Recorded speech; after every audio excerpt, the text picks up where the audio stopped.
சங்கரன்கோவில் அருகே அடிப்படை வசதிகள் செய்து தராததை கண்டித்து தேர்தலை புறக்கணிக்கப் போவதாக அந்த பகுதி மக்கள் தெரிவித்துள்ளனர். தென்காசி மாவட்டம் சங்கரன்கோவில் அருகே உள்ள அருகன்குளம் கிராமத்தில் 200க்கும் மேற்பட்டோர் வசித்து வருகின்றனர். இங்கு தெருவிளக்கு, தண்ணீர், மயான வசதி, சாலை வசதி, கழிப்பிட வசதி ஆகியவற்றை செய்து தர கோரி அக்கிராம மக்கள் பலமுறை மனு அளித்துள்ளனர்.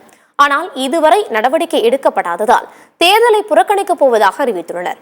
கிராமம் முழுவதும் கருப்பு கொடி கட்டி தேர்தல் புறக்கணிப்பு வாசகங்கள் எழுதப்பட்ட விளம்பர பேனர் வைத்து போராட்டத்தில் ஈடுபட்டுள்ளனர்.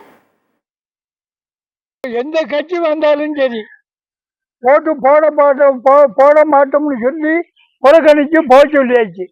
இப்பயும் நாங்க நோட்டீஸ் அடிச்சோம், தேர்தலை புறக்கணிக்கணும்னு நோட்டீஸ் அடிச்சோம், எல்லா ஊர்லயும் ஒட்டிட்டோம். அதனால எங்க ஊருக்கு தாமிரபரணி தண்ணி ஒரு நல்லி போட்டு கொடுத்தா தான் ஓட்டு போடுவோம். அப்படி இல்லைன்னா ஓட்டு புறக்கணிக்கும்.